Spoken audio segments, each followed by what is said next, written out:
In a hospital's neonatal ward among the many newborn babies, one stands out for her striking beauty. Years later, at an amusement park, we see that the baby has grown up. All of her friends are enchanted by how cute and charming Mona is. At school, while playing hide and seek, all the boys eagerly wait for her to finish counting, hoping to be the first one she catches. Everyone is busy taking care of Mona by making everything easy for her to handle, protect her at any cost. Years pass and Mona grows up. One day, we see her waking up in her bedroom, and Mona has now transformed into a young woman. She rushes to high school, and everyone on the street stops to admire the beautiful girl. At school, everyone greets her warmly, thrilled to talk to her. Everyone except Medaka, who simply responds with a polite greeting. Mona wonders why he's the only one who greets her so coldly. Every day, she tries to start a conversation, asking how he's adjusting to his new school since he transferred 2 weeks ago. Medaka immediately grows annoyed with her chatter as she offers to show him around the school again. All the boys watch enviously as Mona invites him to spend time with her once more. Medaka asks Mona to stop getting so close to him, feeling the envious looks around him. Mona sits at the desk next to him, wondering how it's possible that there's a boy who doesn't care about her. Her ego feels bruised. She notices Medaka looking at his phone and catches a glimpse of pictures of the kitten. Mona thinks she's finally found a way to change how he sees her. She asks if he likes cats while cutely mimicking a kitten by grooming her arms and hands. Everyone in the classroom gushes over how adorable Mona is, but the only reaction that matters to her is Medaka's. He looks at her annoyed as heck and asks her not to bother him. Everyone in the classroom stares at him in disbelief, angry at how he treated the charming girl. Mona can't believe she hasn't been able to elicit the slightest reaction from him even after doing this much. Until Medaka seems like he wants to ask her something, Mona gets excited and eagerly asks what he needs. Medaka then asks her not to talk to him unless it's absolutely necessary. Mona is stunned by what she hears, recalling how everyone has adored her since childhood. Panicking, Mona runs off, wondering how Medaka hasn't fallen for her yet. She comes up with a new plan, climbing a ladder to hang a poster while he walks by, knowing no man could resist looking at her long, beautiful legs. Medaka passes by, notices her intentions, and when he realizes he cannot help but feel annoyed by her antics. Realizing plan F failed, she moves on to plan B, falling from the ladder in a way that innocently and cutely reveals her underwear. Several boys rush to help her, but Medaka simply looks at her with exasperation and cringe. Mona can't believe that it didn't work either, leaving her with no choice but to use her ultimate move. During class, Mona raises her hand and tells the teacher she isn't feeling well and wants to go to the infirmary. The teacher agrees and looks for someone to accompany her. The girl volunteers, but Mona pretends to take a trip and leans on Medaka, telling the teacher he can take her. The teacher asks Medaka if he can handle it, and Medaka has no choice but to agree. In the infirmary, Mona corners him against the wall. He asks if she's really feeling unwell. Mona replies that the infirmary is usually empty at this time, and since he's the first boy to push her to such extremes, asks if he feels anything for her. She worries that his distant attitude might mean she's done something to upset him. Medaka says that's not the case. Seeing his first hint of empathy, Mona thinks she's finally got him, but Medaka's expression quickly shifts back to the familiar look of annoyance she knows too well. Realizing she has to act quickly, she grabs his arm and leads him to sit down, but they trip on the curtain and fall onto the bed. Mona thinks things have gone too far and apologizes, then notices that even while she's on top of him, he still looks irritated. Mona refuses to believe her charms aren't working, so she unbuttons her blouse, exclaiming that it was an accident. Knowing she's gone too far, she hopes this will finally win him over. Medaka frowns at her and resists giving in. When even that fails, Mona throws a tantrum, causing the mattress to fall to the floor with both of them. Medaka asks if she's hurt. Finally, a small moment of closeness. Mona feels the moment, but then she remembers her blouse is still open. Embarrassed, she replies that she's fine and asks him to let her go. Flustered, Medaka stands up and assures her he didn't mean for that to happen. He tells her they should return to class and before leaving, suggests she save moments like that for a boy she genuinely cares about as he thinks he might not be the one. Hearing this, Mona can't help but blush. She grows annoyed with herself for allowing this boy to make her feel something when it should be the other way around. Shortly after, Mona returns to the classroom. The other boys ask if she's feeling better, and she replies that she is, thanking Medaka for helping her earlier. Something feels different, and Mona realizes that for the first time, the boy is looking directly at her. She, however, doesn't dare meet his gaze and wonders why she feels embarrassed and nervous, almost as if she's falling for him. Mona collapses on her desk, looks at Medaka, and swears on her life that she will make him fall in love with her no matter what it takes to do so. The next day, Mona arrives at school, greeted warmly by everyone. She meets Medaka in the hallway, and once again, he gives her a polite and cold greeting. She notices that he's finally wearing the school uniform. Medaka responds with a simple yes and continues walking. As he passes by a pair of girls in the hallway, one of them, Asahi, blushes at the sight of him but pretends nothing happened. During gym class, Mona stretches, catching the attention of all the boys who are mesmerized. However, she's only concerned with whether Medaka notices how well-toned her body is. She doesn't think much of the others busy staring at her because she's on a mission, and that is only Medaka. She tries to get his attention by shouting for him to stretch with her, but he ignores her while looking rather irritated, which annoys the rest of her classmates. The coach instructs the girls to get ready for their game. Mona wonders what else she can use to try to catch Medaka's attention since her legs and chest haven't worked so far. She then thinks about another option but recalls Medaka's words from the day before. You should say things like that for a boy who truly cares about you. The coach starts announcing the teams while Mona convinces herself that it doesn't matter. She'll do whatever it takes to make him fall for her. After class, Mona is exhausted, her body covered in a light sheen of sweat. She dries herself in a way that reveals her abdomen. The boys go wild at the sight of this part of Mona, as they've never seen this side of her before. Mona is confident that her abs and her belly button will be spicy enough to make Medaka fall for her, but the boy simply turns around and walks away, muttering, "Clear mind, pure spirit." Once again, Mona has been defeated. Medaka goes to the water fountains to refresh himself, and Mona follows as if in a trance. He avoids looking at her directly, which Mona takes as a good sign. Yet something feels off, so she decides to abandon her mission and walk away. She turns on the faucet for a drink, and just as she takes a sip, Medaka looks at her, slightly blushing. He quickly averts his gaze when she notices. Mona realizes she finally has his attention. Then, by accident, she closes her hand over the faucet, causing water to splash all over her, soaking her shirt completely. Medaka begins to shout in embarrassment at the sight, and Mona starts to scream as she realizes what's happened. She crouches down and covers herself, trying to avoid making an even bigger fool of herself in front of Medaka. But it is all a desperate act to hide her wet body from the sight of Medaka, so she doesn't have to get embarrassed by him staring at her. In a rare act of kindness, Medaka takes off his shirt and wraps it over her to hide her revealing body. Mona can't help but notice his physique and blushes. Medaka decides to head back to the gym, and Mona thanks him for his gesture. As Medaka walks away, Mona thinks to herself, now that's what showing a perfect belly peak looks like. Meanwhile, the girl hidden behind the door watches the entire scene unfold. Leaving the school, Medaka suddenly realized the shirt that he left with Mona must smell of sweat.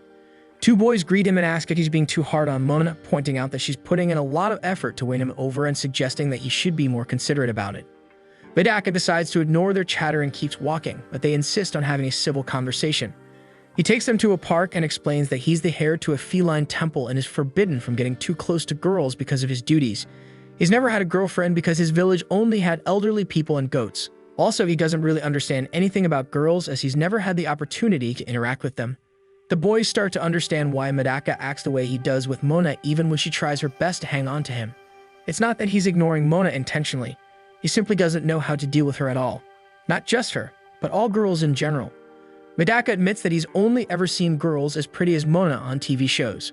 Remembering all the spectacles and displays Mona has made over the past few days, he feels like he's been thrown straight into the big leagues all too easily. Unlike his village, the city is full of temptations, making it very difficult for him to stay focused on his path. The boys understand but argue it wouldn't hurt to try being a little nicer to her, no matter what happens.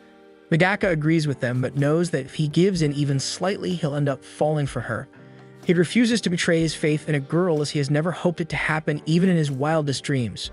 But then, for a moment, he imagines dating her, but he shouts to banish the impure thought and begins murmuring once again, "Clear mind, pure spirit."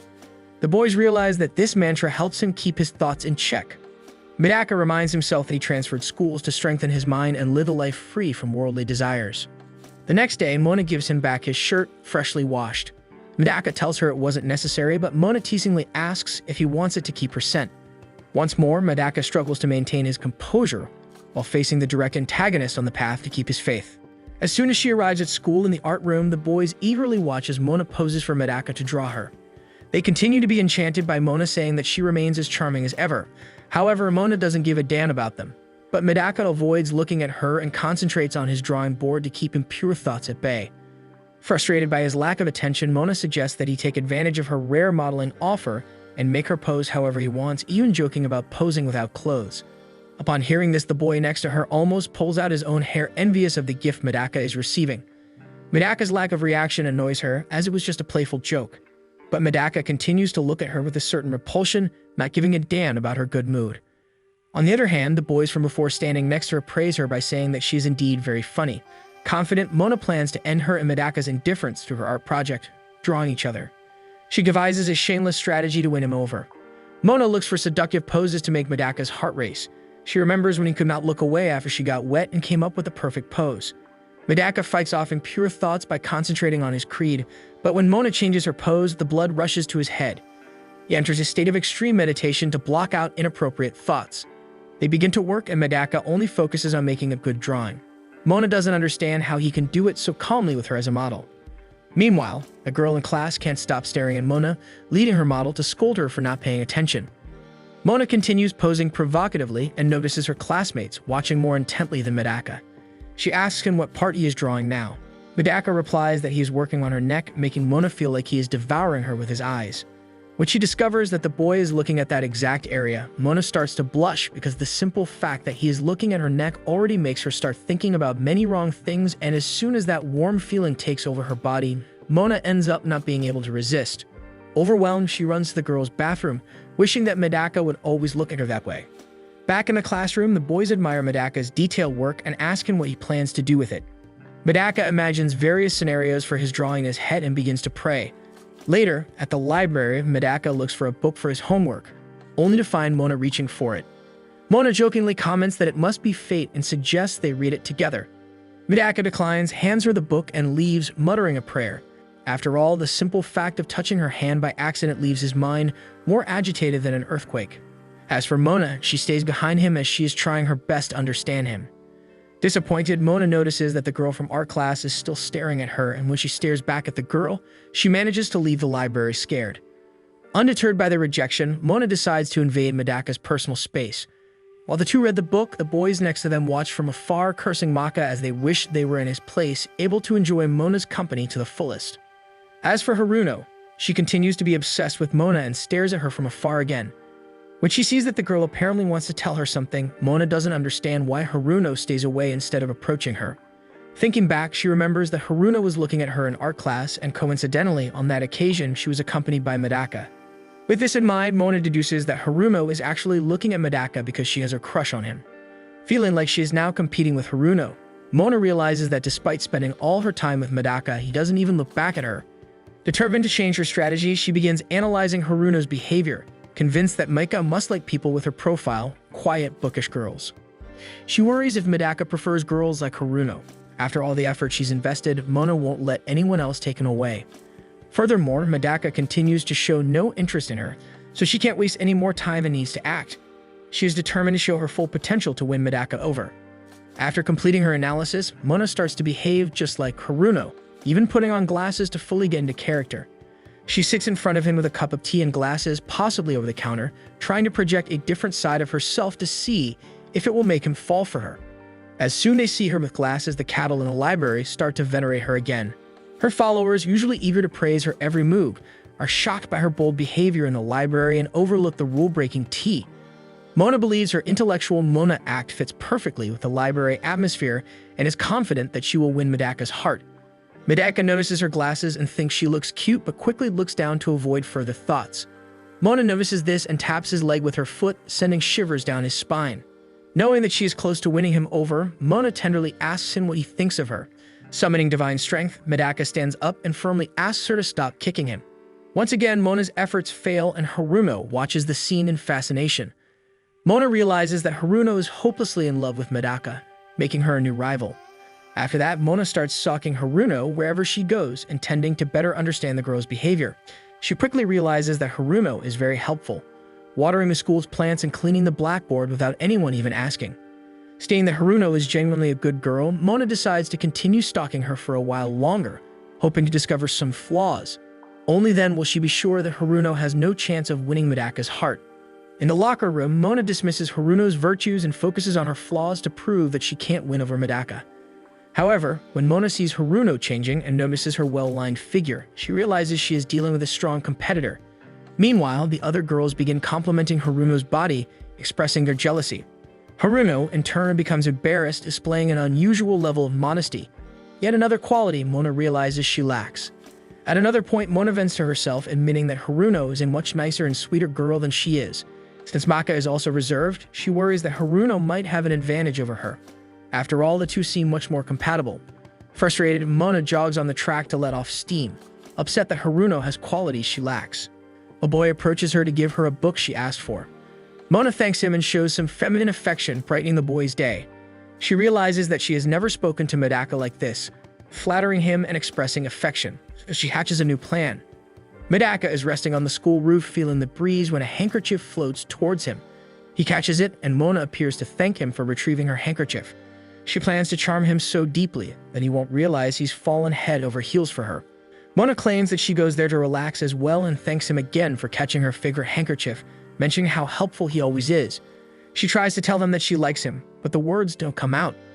Despite having said it effortlessly just moments ago, she struggles to get the words out.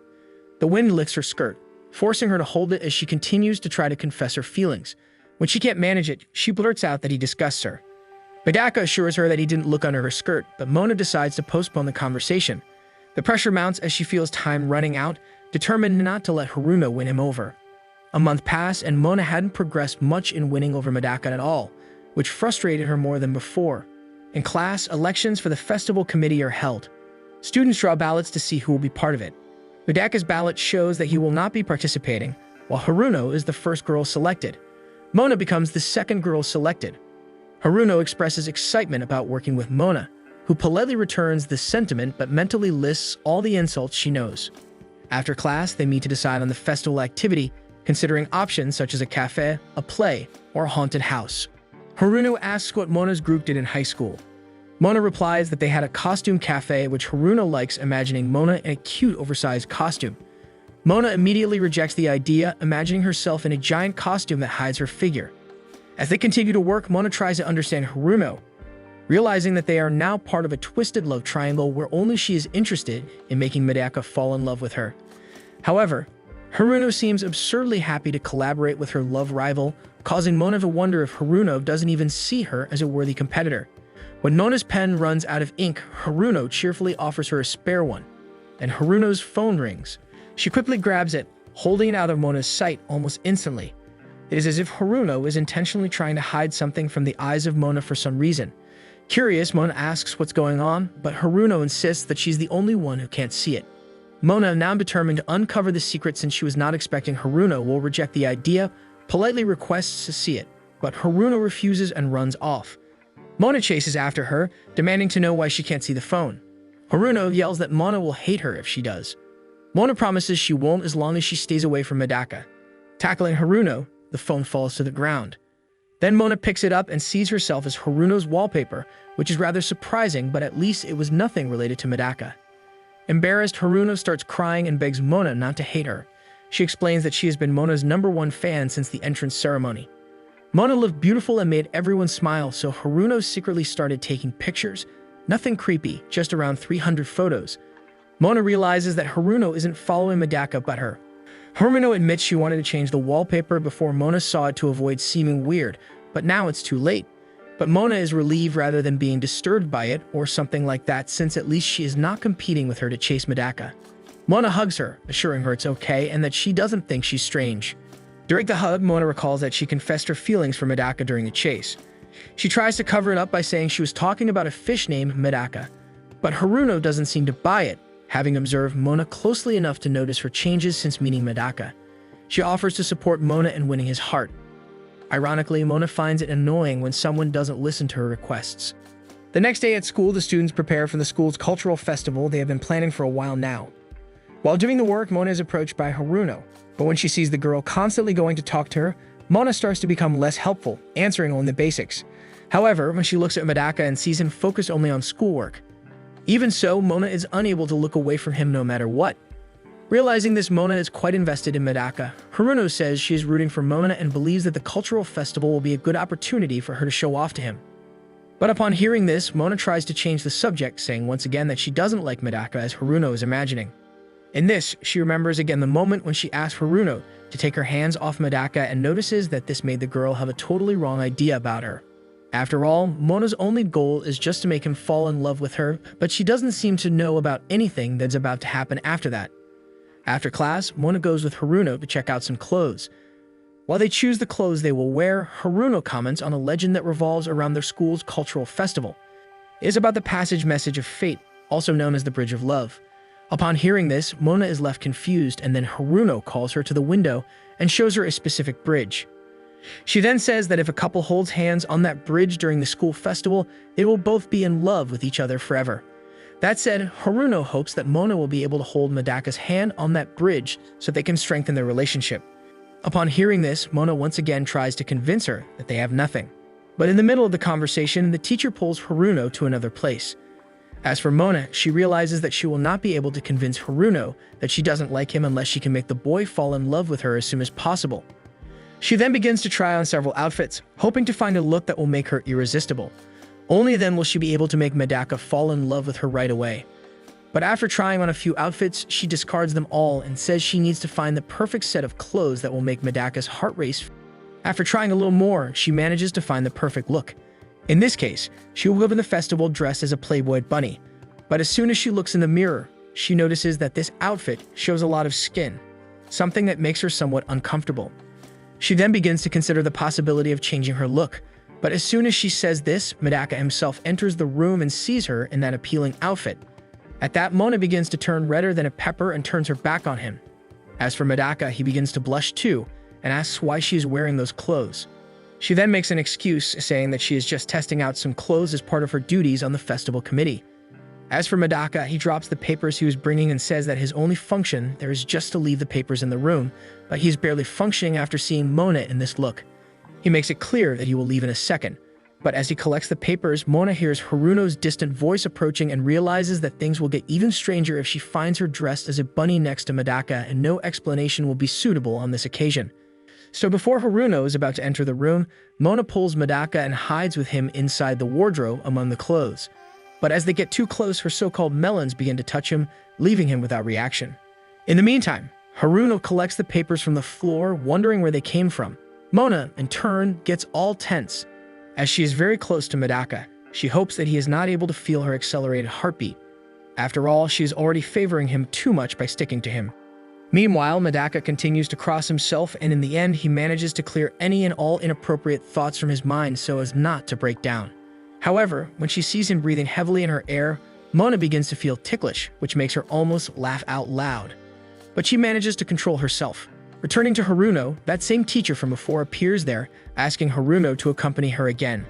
After the two leave, Medaka and Mona finally manage to get out of the cramped hiding place they were in, at which point Mona sighs in relief and then notices that she has just given something very precious to the boy. She looks at him to see if that was enough to make him fall in love with her, and she is hoping all the way about it. But in the end, she is as disappointed as always because her lover boy continues to keep his soul clean of worldly thoughts like passion. When she sees his reaction, she realizes that she really went too far by wearing an outfit like that because there's nothing cute about a Playboy bunny costume. On the other hand, Medaka says that she looks cute in that outfit. However, he reminds her that she is showing too much skin for her own sake. Then he leaves the room abruptly.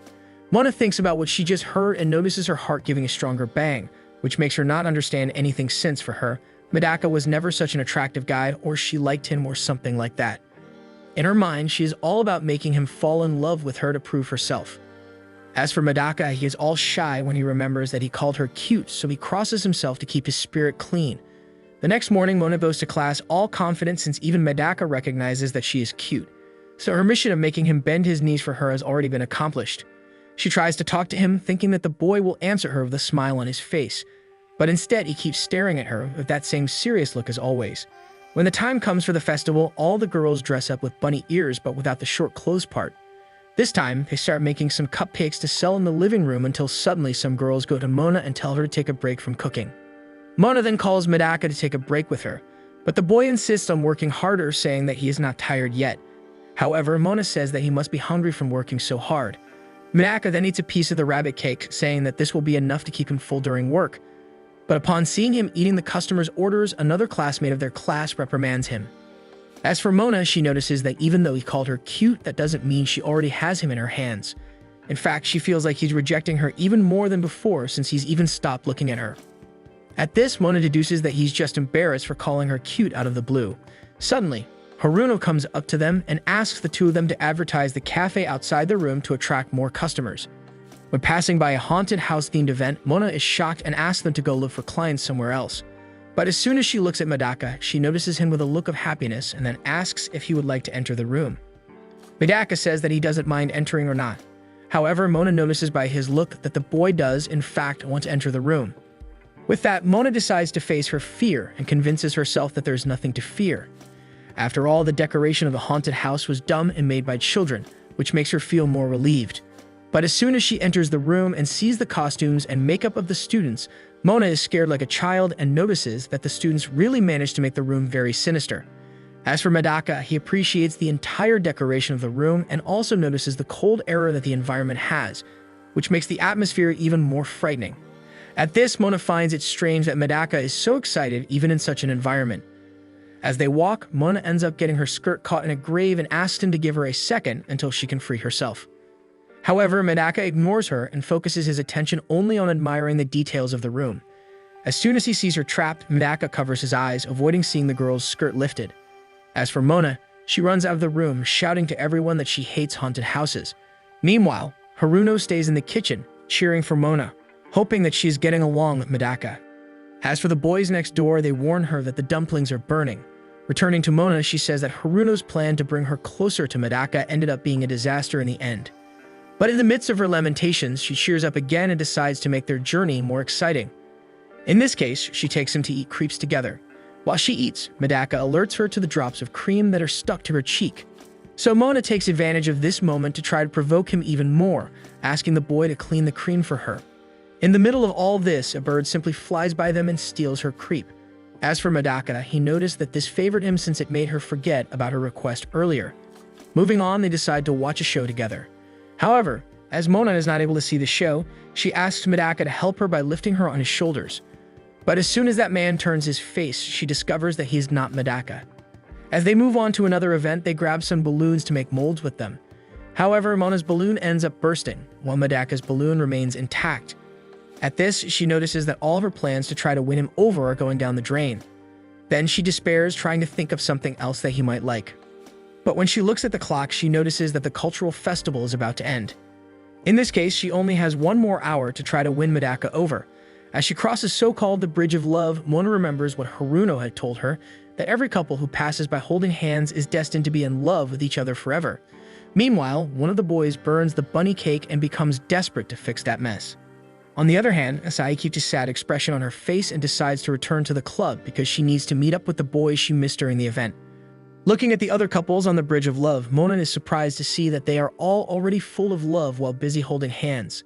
Suddenly, a strange couple beside Medaka and Mona begins to wonder who that guy is beside Mona, but after thinking a little more, he deduces that Medaka is Mona's boyfriend because that's the only way to explain why they are on the Bridge of Love.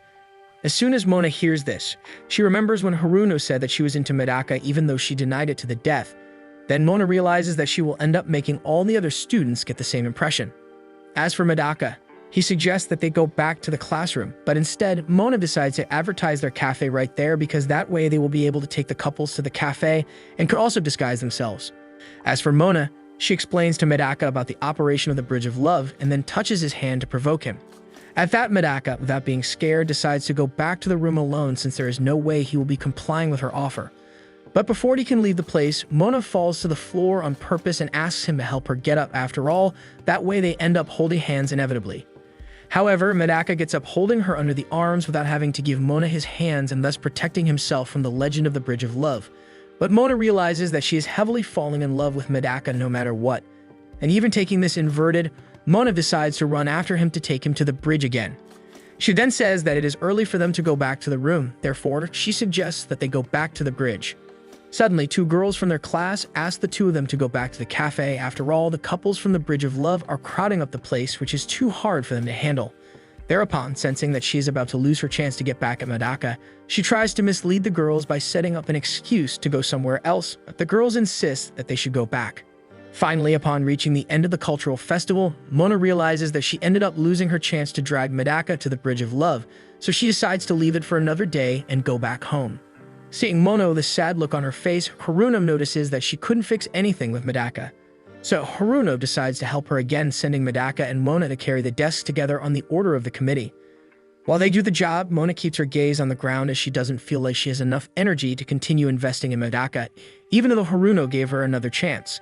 Seeing Medaka in complete silence, Mona starts to feel embarrassed, and then she goes back to the simple subject of asking him if he had fun during the cultural festival.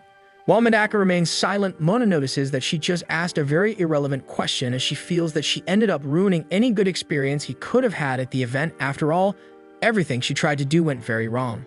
When she remembers this last plan, when she tried to hold his hand, Mona gets down when she sees that not even that worked. Suddenly, she ends up bumping into a box that starts falling toward her, but Medaka manages to see the box in time and saves her. But in the process, he ends up grabbing her hand. By coincidence, they are precisely in the area of the Bridge of Love. As soon as he realizes that he has grabbed the girl's hand, Medaka gets scared. He remembers that the festival is already over, so this legend no longer counts. Even knowing that he is right, Mona blushes the same way, which makes her not understand what is going on. When Medaka starts to fix the fallen boxes, he finally answers the question she had asked him back there, saying that he had a lot of fun that day. After all, this is the first time he participated in an event like that and did most of those things. Well, the next day when going to school, Haruno sees a lot of people holding hands and notices that the love of the couples really increased after the cultural festival, which for Haruno is proof that the legend surrounding the event is real. As for Mona, she thinks the same as her friend and is surprised to discover that the Bridge of Love really works. During the conversation, Haruno asks Mona how her experience on the Bridge of Love with Medaka went. However, Mona simply changes the subject. After all, she doesn't have much to say, saying that the weather is very nice. Suddenly, upon seeing Medaka passing by them, Mona feels her heart beating too fast, and as soon as he turns to look at her, Mona automatically hides. But upon remembering all the advances she made on him the night before, Mona gathers courage and greets him. Then she goes to the classroom with him and the other friends. That's when one of the boys suggests that they go bowling together after class as a way to celebrate the end of the cultural festival that took place the day before. When Haruno sees that Mona will go with them, Haruno decides to go too. Already at the bowling alley, Mona makes a perfect strike and then looks back at Medaka, hoping that he saw her move. When she returns to her friends, she touches everyone's hand in a high-five motion as a way to celebrate the strike. But when it is her turn to touch Medaka's hand, Medaka begins to suffer with shame and remembers the moment when they shook hands. Mona also remembers and disguises it by saying that her shoelace is snapped and runs off to change her shoelaces almost instantly. After this interaction with Mona, Medaka feels that his heart starts to race. After all, he has never touched a girl's hand before since he has never been in the company of so many. In this, he begins to imagine himself touching her hand. When he realizes that he would have liked to have touched her hands, Medaka soon clears his thoughts again, saying that he enrolled in a mixed school just to train his mind to always be as pure as possible. As soon as Mona returns, she asks to sit next to him. Listening to him drinking soda, she says she is thirsty and asks to take a sip. At that, Medaka remembers that he has already touched his mouth on the bottle. Upon hearing this, Mona becomes tense but tries to control her mind, telling herself that there's nothing wrong with that. As she brings her mouth closer to the bottle, Medaka stares at her more and more tensely. Finally, Mona drinks the soda and says that they have just given an indirect kiss, wanting to provoke the boy.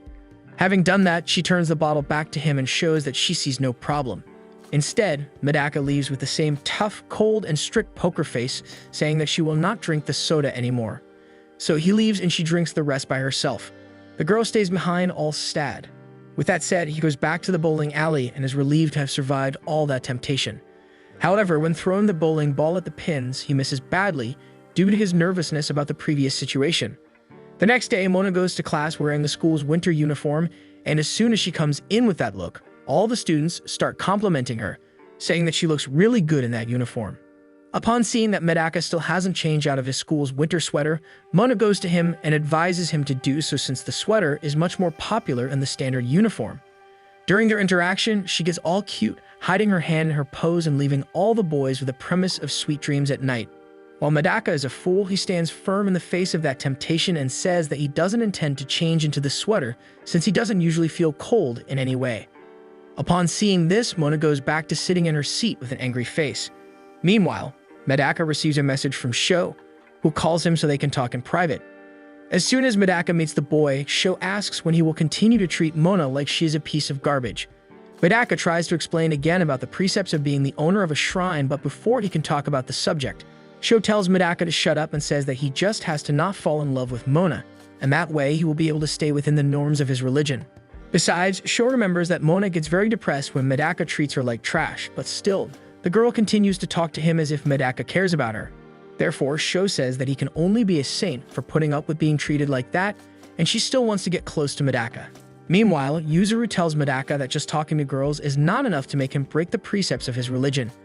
Even more, Yuzuru advises Medaka to repay Mona's kindness because his religion probably tells him to be nice to other people. As soon as he leaves the boys behind, Medaka makes his way back to the room. But suddenly, he's approached by Haruno, who starts complaining to him, asking why Medaka is so rude to Mona for no reason. After all, the girl always does a lot for him. Haruno feels that he is the biggest fool for not treating Mona with the respect she deserves. While they fight, all the other classmates stand at the side watching everything and deduce that Haruno and Medaka are having a fight and breaking up. Upon seeing this, Haruno ends the discussion there and runs to the classroom. Then Medaka sees Mona helping the teacher take the papers to the teacher's room. Upon seeing this, Medaka realizes that Mona really is just a good girl. The next day, he continues with these things in his head, and upon seeing that she forgot to bring her book, he calls her to share the book with him. At that, Mona promptly starts to approach him, taking her desk with her. But upon seeing this, the idiot gets scared and moves his desk away as if he were running away from a cockroach, almost as if he was disgusted by her. At that moment, Sho and Yuzuru notice that scene from afar and start cursing him in their minds. So Medaka fixes things by sticking his desk with hers in the corner, saying that he was scared because she came so fast, and he didn't expect her to jump towards him like that. At that moment, seeing that he has sorted things out, Yuzuru, Sho, and Haruno are all relieved. As for Medaka, he keeps in mind that he will not fall in love with her, in which case he will just start being nicer to the girl. But Mona, in turn, gives a huge smile, which Haruno takes the opportunity to take a photo of as she is radiant. Mona wakes up on a cold, rainy morning. Looking into the mirror, she is greeted by the frizz of her hair. Noticing the rain outside, she irons her hair, trying to make it less frizzy as it appears. Rainy mornings are not her favorite. This means she needs to style her hair a little longer, and on top of that, her favorite loafers just get soaked in water. However, she has no other choice. Walking in her pink umbrella, Mona feels great. Although this is not the usual reaction she gets every time it rains, this day is just different. It is as if everything works according to her satisfaction. While walking happily, she remembers Medaka's words. She says to herself, finally, Medaka succumbs unto her. It seems as if the universe is on her side as she sees a figure of a man standing at the side of a road.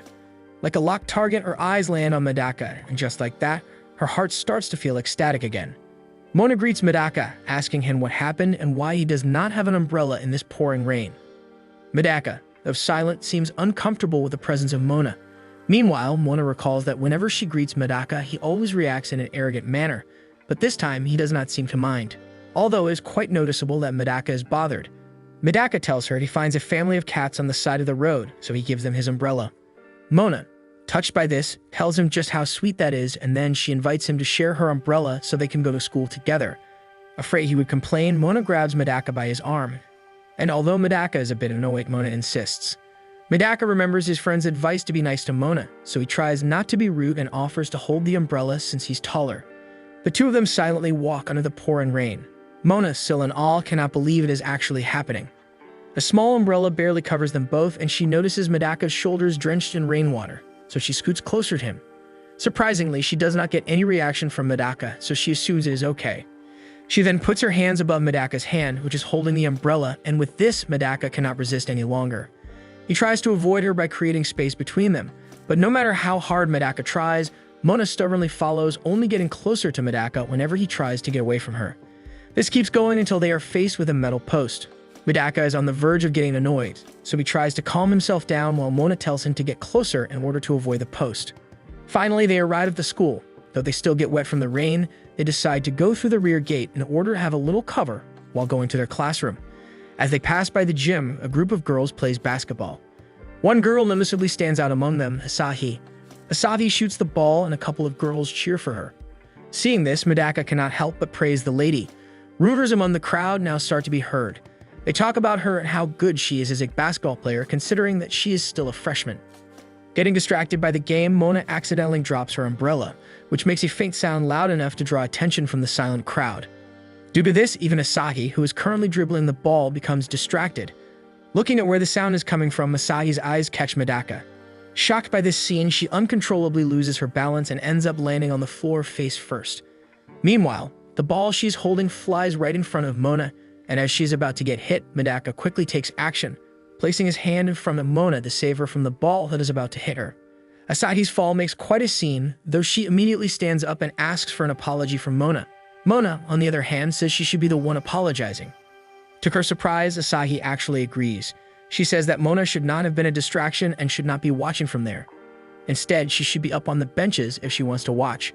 Because of her harsh words, the other girls behind her tell her to show respect to her seniors, but Asahi does not seem to care. Mona also says she is right and she attempts to leave, but before she can, Asahi grabs her by the arm, telling her she needs to ask her a question or two. Mona, though hesitant, is dragged by Asahi to the other part of the gym helplessly. As it turns out, Asahi is curious about what's up between Mona and Medaka. It seems like she is also interested in him. Mona tells her they were just classmates, but Asahi did not believe this because they came to the gym together carrying only one umbrella that they might have shared along the way. Asahi asked more questions such as if they were dating or if she liked him. Mona denies all of this, but Asahi seems to be furious. Noticing this, she was taken away by two of her teammates who told her to stop bothering Mona already. As Mona and Medaka continue to walk on the way to their class, Mona mentions the conversation with Asahi. However, Medaka did not seem to know her. Mona thought about how could he not know Asahi when Asahi knew his name. Only then did she realize that Asahi might have liked Medaka, which is why she asked her those questions. Before arriving at the class, Medaka sneezed. This may be due to his wet clothes, so he decided to change first. Because of this, Mona is left alone to think she's getting close to Medaka. Will this Asahi girl be her competition? In the classroom, a friend of Mona takes her photos. She asks her about Asahi as she tells her she is not only pretty, but also famous. As a first year, Asahi is already the star player of their basketball team and even made it to the news. A group of girls came closer when they heard Mona and her friend talking about Asahi. They joined the conversation, saying Asahi was also top of the class. Mona pretended to be amazed and praised her, but in reality, she was actually threatened by how big of a competitor Asahi could be. They even compare Asahi to Mona, saying Mona is peppy while Asahi is cool, and that she does not let seniors boss her around. Her cold shoulder is also something fans look forward to. Just when Mona decides to stop thinking about her, she receives an unexpected visitor, Asahi standing in the doorway waiting for her. She came to say their conversation earlier wasn't finished yet, but she was caught off guard when she noticed that Medaka was standing right behind Mona. Her face instantly turns red and her cold and arrogant demeanor shifts into a shy and soft girl. Medaka recognized her from the basketball earlier, and because of this, she was flattered and blushed even more. Her knees also became soft and she fell to the ground. Because she was wearing a short, flowy uniform skirt, her panties were visible. Mona, startled by this, could not help but shout at her. Only then did she realize her underwear was showing. Meanwhile, Medaka, together with his other guy friend, turns around in order not to see this scene. Embarrassed, she decided to run away, but before doing that, she told Mona she wouldn't lose. Did she just declare war? Mona thought to herself. The next day, rain is still pouring hard, and Mona can't stop thinking about Asahi's words. It was the first time anyone had ever declared war against her. Mona, in deep thought, noticed a girl standing at the door, Asahi. She was waiting for her once again. Asahi was staring coldly at her. When someone sneezed behind her back, it was Medaka standing behind Asahi. He told her that if she was there for someone, he could call them for her. Once again, Asahi turned red. He could not even greet a single good morning when faced with Medaka. Not letting this slip, Mona races through the door, greeting both Asahi and Medaka. Mona invites Medaka to go inside the room already since homeroom is about to start. With this, Medaka tells Asahi to head back as well. To their surprise, Asahi turns cherry red once again before walking away like a robot. Inside the classroom, Mona heard Medaka whispering about Asahi. This means she left a mark on his mind as well. She instantly became furious. Just when she was making progress, Asahi got in her way. On the other hand, Asahi is talking to her friend about how she admires Medaka. Her friend told her that if Mona does not like Medaka, then it is her chance. However, Asahi gets really nervous whenever she is around him. Suddenly, she heard a group of boys at the back hovering about a sensual photo. Her friend tells her scenes like that leave a mark on their minds. Asahi just agrees with this coldly. In gym class, Mona and her classmates are set to play basketball. This time, she plans to replace the basketball girl image of Asahi in Medaka's mind. As she put up a ponytail, everyone turned to look at her, admiring just how pretty she is in any hairstyle she pulls. The boys were the first ones to play, and Medaka was instantly hit on his first try. He was not good at basketball at all. Meanwhile, Mona, with her plan in mind, tried so hard to slay the game. She became so competitive that everyone admired her even more. In the last game for the boys, Medaka missed a free shot, so in the end they lost. Everyone in the gym heads out except for Medaka, who could not just accept his defeat. To his surprise, Mona speaks from behind. He was shocked to see her there, all beautiful and sexy. She offers to help him with the game and even volunteers to clean up for him. With this, Medaka calms himself. Clean mind, clean spirit. They start by practicing his shooting form. Mona is holding him from behind, which makes him really uncomfortable.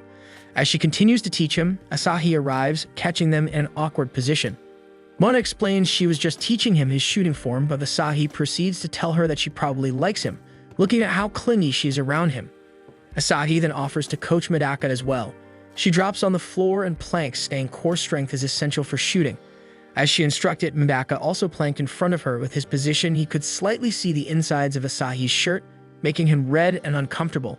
Seeing his reaction, Mona decides to also plank with them so Medaka's attention would not be drawn to Asahi alone.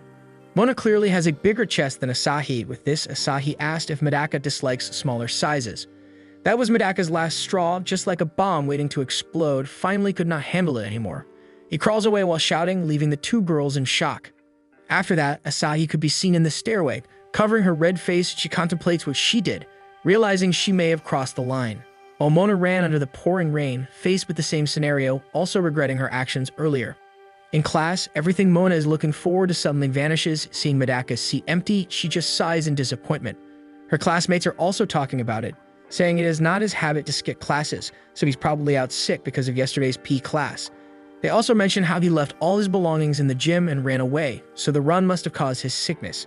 Her classmates also mention how this is such a weird thing to do, so Mona thinks back on everything that had happened yesterday, how she and Asahi competed for Medaka's attention. She did not expect Asahi to be that daring. However, she also thinks back to the moment they shared a single umbrella. Maybe that's the reason why he became sick. Mona hears her classmates chatting, saying they should visit Medaka since he lives alone and anything could happen to him while he's sick. On the other hand, Asahi also comes across the news that Medaka is sick. She thinks it is her fault that he is, so her friend suggests she should visit her. The practices are off since the tourney ended, so she must have a lot of time. Meanwhile, a group of boys from across the room are talking about how great a girl looks with her cosplay costume. Though Asahi disagrees with this, her friend tells her it is a way of seeing people in a new light. The guys talking about Medaka earlier decide to visit him. While they are walking to his house, they are oblivious to the person following behind them. It's Mona with her sunglasses in disguise, trying to follow them to know where Medaka's house is. Arriving at the house, she decides to keep hiding until the two go out before making her move. However, she is surprised by an arm on her head. Asahi also comes to look for Medaka's house, ready to compete with Mona once again. Mona pretends to be civil towards her and asks whether she lives nearby, but Asahi boldly declares she is there for Medaka since she hears he's sick. Asahi also clarifies that since Mona and Medaka are not dating, then there should be no problem for her to visit him there. Mona is annoyed by this, but she tries hard to conceal it. Asahi also asks her why she's following to his place if she says she does not like him. Inside the house, Medaka's friends are glad that he looks okay, so after checking up on him, they quickly leave the house, and that is when Asahi and Mona get inside. They ring the doorbell, and the door is immediately opened by Medaka, who is in his pajamas and wearing a face mask to cover his mouth. He asks where Mona learns his address, but Mona refuses to answer.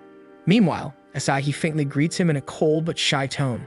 The girls invite themselves in while Medaka is in panic mode because he never had a single girl in his life, but now she has two ladies entering his home. He thinks about what could happen, given that they know he lives alone. He nearly faints, but he keeps himself together, saying he got everything covered and will not be needing any help, so they must leave.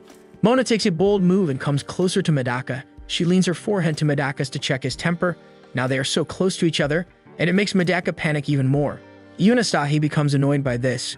She notices his high temperature, so she declares to nurse him until he is well, while Asahi also follows right behind her, willing to do the same. Getting inside Medaka's room, the two instantly notice the scent of soap inside his place. Asahi tells him to relax and hydrate himself, handing him the bag she's holding full of stuff she brought for him. The two try their best to impress Medaka. Mona cooks him a porridge while Asahi cuts an apple in cute shapes for him. However, Asahi seems to be having trouble slicing a single fruit, so Mona suggests she should learn to do it first. The two of them present Medaka with the most good-looking food, while Asahi thinks to herself that she must step up her game since she needs Mona's help most of the time. Mona is the first one to take action by taking a spoonful of porridge and feeding it to Medaka, but Medaka quickly refuses, saying he can do it by himself. Asahi does not let this pass and offers to put a cooling pad on Medaka's forehead, by which Mona follows as well until Medaka's face is full of patches. Medaka does not know what to do, while the two only heats the competition even more. While Medaka is pulling off the cooling pads from his face, Mona comes to him with a first aid kit and a sexy nurse costume, which is so body-hugging her curves come out. Mona takes care of him in a flirtatious manner, even pulling out the thermometer from between her chest and kneeling in front of Medaka to let him see the full view. But when she is just about to check his temperature, Asahi arrives with a similar costume. Mona instantly notices it is the spare costume she brought. Asahi sits beside Medaka and examines him with her stethoscope. At this point, Mona is boiling with anger, not only because she's stealing Medaka's attention, but also because she stole her spare costume. After some time, Medaka finally falls asleep, and the two of them can rest with their competition as well. The two of them start to have a conversation, but Medaka tends to wake up even on the faintest sound, so they decide to move into the kitchen. Mona tells Asahi she's not so shy around Medaka anymore. Asahi tells her she is not over it yet, but it's different when there is a competition around. Mona asks why she's trying so hard, and Asahi does not deny the fact that the reason for this is because she likes him. Still, Mona refuses to believe that's her only reason after all. She is the queen bee of the school, so she's a tough competitor. She will not go against Mona like that if she simply likes him. Asahi answers she likes him on a deeper level, like holding hands or even kissing. She then comes to her senses and realizes she should not be talking about that with Mona, so she runs to the door and volunteers to buy drinks. Being left alone, Mona sits beside the sleeping Medaka, thinking back at what Asahi told her. She finds it impressive what people can do for love. To her surprise, Medaka suddenly wakes up and sits straight. He faces her and she asks him how he feels, but he does not answer. He just hugs her tightly and her eyes widen because of shock. Asahi, on the other hand, is walking on the road to buy some drinks. She remembers the first time she saw Medaka. Back then, she never believed in love at first sight. She did not know it could happen. But when she bumped into the most beautiful guy he has ever seen, she felt butterflies on her stomach.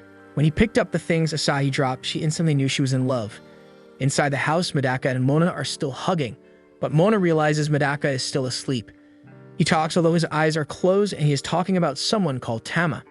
This startles Mona, so she puts Medaka back to his lying position on his bed. Examining his face, her gaze lands on Medaka's lips. Asahi's words echo in her mind. Asahi wants to kiss Medaka. She leans closer to the sleeping Medaka, her face getting closer and closer to his, but she gains back her senses. That is an indecent thing to do. Arriving just in time, Asahi comes in and sees the scene. She accuses Mona of jumping into Medaka's bed while she is away, but Medaka tells them to keep quiet, so they go outside to talk. Asahi is enraged as she once again accuses Mona of being in love with Medaka, even though she denies this 1,000 times already. She points out how in love she looked earlier when she was looking at Medaka. Asahi's voice becomes loud and enraged as Mona cannot hide it any longer. She tells her she just wants him to fall for her because he refuses to do so. Asahi gets it now because Mona is the most beautiful thing on campus. Everyone is falling for her, but Medaka is different. He refuses to fall for her, so she is trying her best to make him. However, Asahi still has a little doubt in her mind. She looks like she is in love with him. She realizes it could be possible that Mona hasn't realized her feelings for Medaka yet. It all starts that way, like how her feelings started for him too. Asahi stops for a while to think, then she grabs the doorknob and tells Mona to come inside and says they should leave after Medaka feels better. She also tells her she will not tell a soul about what she said, so they are even. The night falls and Medaka wakes up from his sleep. She finds a porridge and a sliced apple on her tabletop with a note coming from both Mona and Asahi. The next day, Mona is bored. She silently wishes that Medaka will come to school that day. Asahi is also sitting beside her, telling her she hopes Medaka is feeling better already. She even says her heart hurts from worrying too much about him. Mona tells her it's too early for that, so Asahi says she's just saying her thoughts for her. Asahi is already getting to Mona's nerves. The last few days, all she could do is peek through the door, but now she's getting into her mind. However, Mona refuses to drop her act and still pretends to be cute and soft toward Asahi, even though she told her to stop acting already. Two guys approach and they greet Mona. They also notice Asahi is there, so they ask what she's doing in the second year's classroom. Although Mona does not want to disclose what kind of relationship they have, Asahi tells them they went to check on Medaka yesterday together. Mona is left with no choice but to make up a story about how she bumped into Asahi along the way. Meanwhile, Sobami, who is Mona's close friend, knows Asahi is her rival when it comes to Medaka, so she's confused as to why they start acting like friends. This made her realize she wanted to be close to Mona, but she hadn't even called her by her first name yet, and now someone else is trying to steal her friendship with her. Sobami joins in the conversation while secretly giving Asahi a piercing stare when Medaka suddenly walks inside the room. His face looks pale, but he tells them he's okay, thanking them for choking on him yesterday as well. Asahi also greets him a good morning, to which he responds. Mona's eyes instantly rage because of that. Asahi then runs away once she's done greeting Medaka. Now seated, Mona cannot stop herself from frowning. Her face is red. Asahi got her all worked up and tensed. Medaka, who is sitting right beside her, wants to tell her something. However, she becomes so anxious that she just tells him she's busy looking at her phone. She does not understand why she stopped Medaka too, but now that she started it, she must go on with her act. Each time Medaka attempts to talk to her, she finds excuses to avoid him. One time, she runs away to avoid him, but only ends up bumping behind him because she ran in a circle. The impact makes her dizzy, and when she's about to run, her vision turns black and she ends up in a hospital room. Waking up in a white, bright room, Mona wonders what happened. Beside her is Medaka, who tells her she caught a fever. She touches her forehead to confirm this, and she indeed has it. Medaka needs to go back to class, so she tells Mona to wait for the nurse. Mona thanks him for that and asks him if he carried her. Medaka does not answer. He just tells her it is probably his fault that she's sick. He then thanks her for being with him yesterday. That was all they wanted to say to her all day. Then he leaves, Mona blushing, thinking about all the ways he might have carried her to the clinic. The scene opens in a noisy classroom. Medaka's friends are huddled together, snickering as they pull a prank on him. They grab his phone, and before he can stop them, change his lock screen to an image of a sexy, nearly naked woman.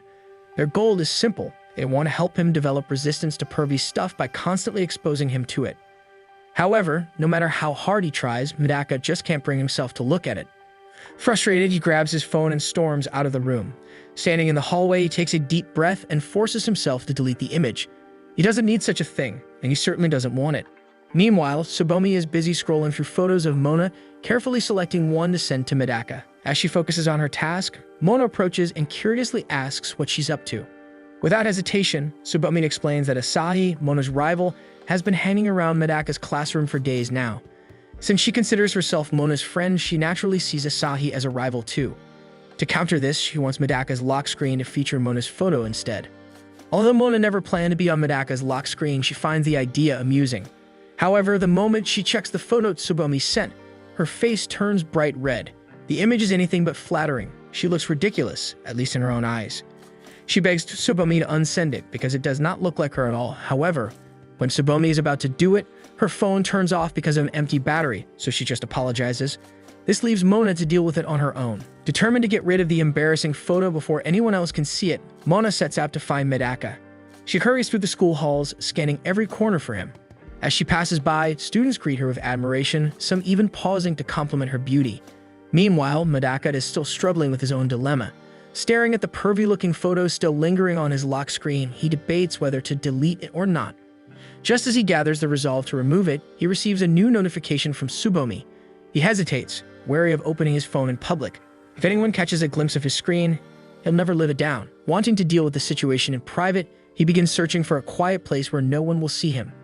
Unbeknownst to him, Mona is not far behind, desperately trying to catch up before it's too late. Just when Medaka finds the perfect place to delete the photo, Mona finally finds him and races towards him. This makes him extremely surprised. He falls on the ground, giving Mona the chance to snatch his phone away from him and delete the message Tsubomi sent him. However, when she exits the open message, she sees the sexy girl's photo in Medaka's lock screen.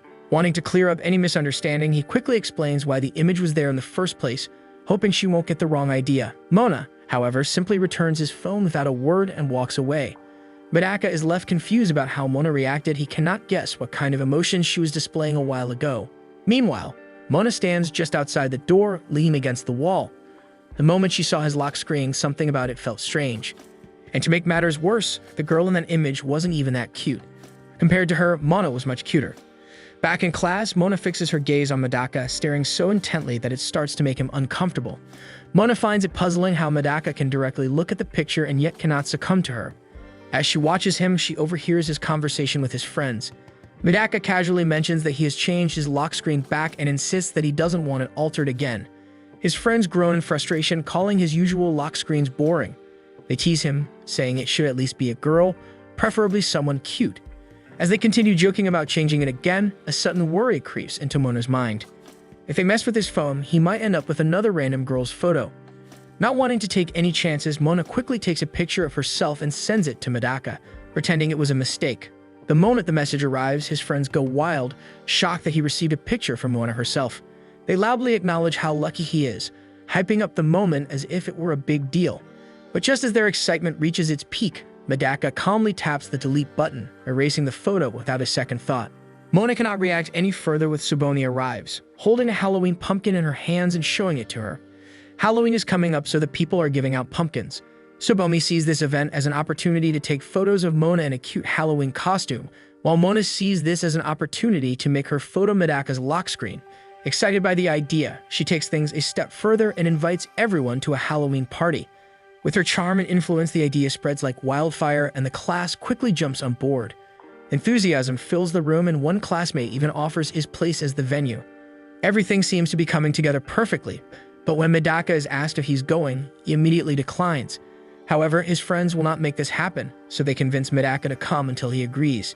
This makes Mona cheer because she already has a plan in mind to wear a cute costume Medaka likes, so he'll finally make her his lock screen. To make her plan succeed, she wants to know what will Medaka be like. Unbeknownst to her, Asahi is peeking through the door, watching her every move. The next day, Medaka and his friends are seen in the middle of the city. They are waiting for Mona there. Medaka's friends are excited to see Mona and even fantasize about how she will look outside her uniform.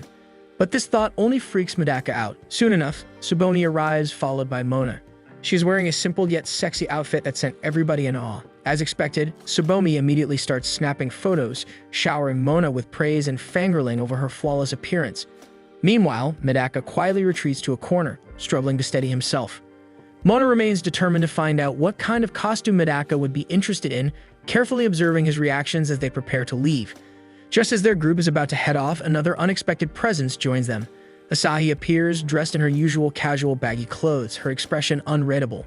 One of Medaka's friends tells them he is the one who invited Asahi to join them.